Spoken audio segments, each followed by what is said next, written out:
What's up, everybody? Welcome back to the Wine Rookie. I'm your Wine Rookie host, Paul, and today we're going to be trying a wine from the Rhone region in France.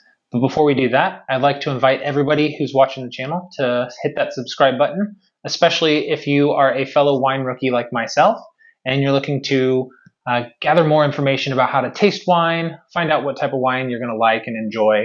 This is the channel for you. We are not snobby here, we're not snooty. We open up everyday approachable bottles from local wine shops and grocery stores, wherever we can find a great deal, and we're interested in trying them.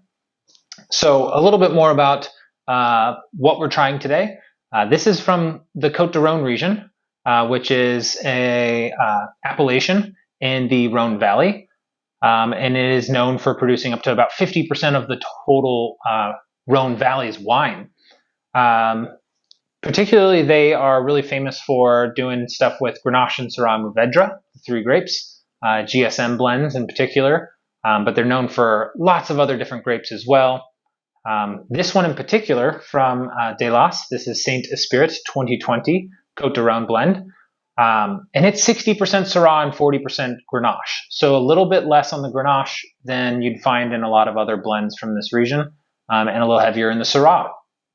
It received 89 points from Wine Spectator, which means it's a very good wine with special qualities, and was just shy of receiving an outstanding ranking from them at 90 points. And we're going to go ahead and pour a glass and find out what those special qualities are.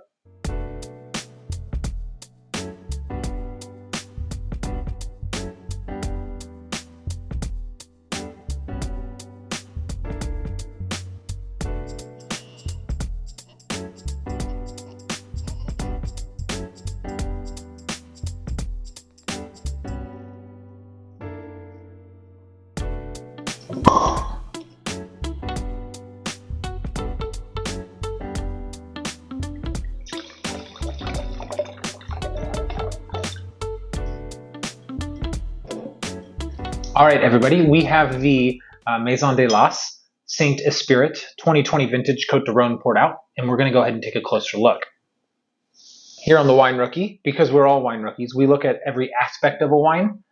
So I have my wine sheet. It is a wine sheet. It's my white sheet wine sheet that I look through my wine, got all this bright light coming through my window here, and I can tell you that this wine is a medium ruby with some nice brilliant purple hues to it as well. We look at the wine tiers on the glass. This helps you kind of figure out what alcohol percentage a wine is. We look, this is 14.5 in the bottle. I can read a label, but on a blind tasting, what does a 14.5 alcohol look like? And there's these really thick and lots of wine tiers around the entire glass. And that happens when the alcohol evaporates and the remaining liquids just tear down to the bottom of your glass. And based on the visuals, the last thing we look at is the viscosity of the wine, and it tells us how much residual sugars, or give us a decent guess. And this is going to be a drier wine for us on the palate. After we assess all the visuals, we swirl the glass. That just coats the glass with the liquid, evaporates the alcohol, and that's what we're smelling when we look at the bouquet of a wine. So we want to do that for, 7 to 15 seconds. Get a nice bouquet. Really get your nose in there.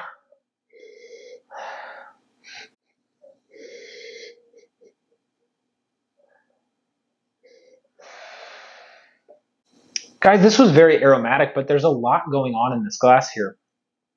There's a lot of bright red fruits in this glass of wine. I'm getting mostly predominantly maraschino cherries. I'm also getting fresh red plum and some strawberry syrup. So think really concentrated fruits there. Maraschino cherries, if you ever popped open a bottle of maraschino cherries or smelled strawberry syrup, those are in-your-face fruit notes. But I also got some hibiscus and some red licorice there, and a little bit of leather. So we're looking at this bright red fruits, some nice herbal notes to this wine as well. That comes from the grapes, and the leather are like an earthy kind of leathery note to it. Now we're going to taste this wine. Wine Spectator gave this 89 points, which is a pretty darn high score, especially for the price you pay for this wine, $15, I think. Check it out if you you like the video and you think this might be something up your alley. Here we go for a taste.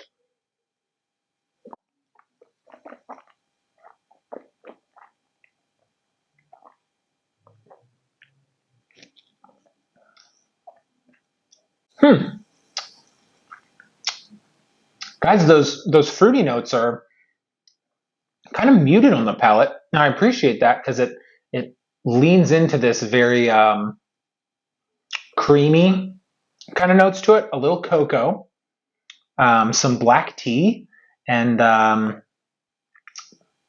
don't know. It's like some fresh ground pepper, like rainbow, the rainbow peppercorns. You can't really identify, is it green, is it pink, is it black? It's just some fresh pepper there. Quite nice palate. Very velvety tannins, medium acidity. And I wouldn't say it's like the longest finish. The finish finishes pretty quickly. But overall, it's a nice wine. I'm going to pair it with a eggplant ragu with some creamy polenta, I think. I think that's going to pair well. The wine and the eggplant is, I think, the big pairing there. But if you want to pair it on a cheese board, something a little milder, an Emmental. I think the Swiss cheese. It's a medium hard Swiss cheese, but it's just a mild flavored, a little nutty. I think that's going to let the wine speak for itself. Guys, after this video, we're going to be doing a fun little ChatGPT pairing. We're going to see if ChatGPT can guess the wine that we're drinking based on the descriptions we got from it. And that's going to be released in a couple of days. So if that's something you're interested in, check out the channel in a few days. Subscribe and hit that bell so that you never miss a video. And we'll see you back here for that. Cheers, everybody. Here's the video. Move my hands, touch the bottle of wine.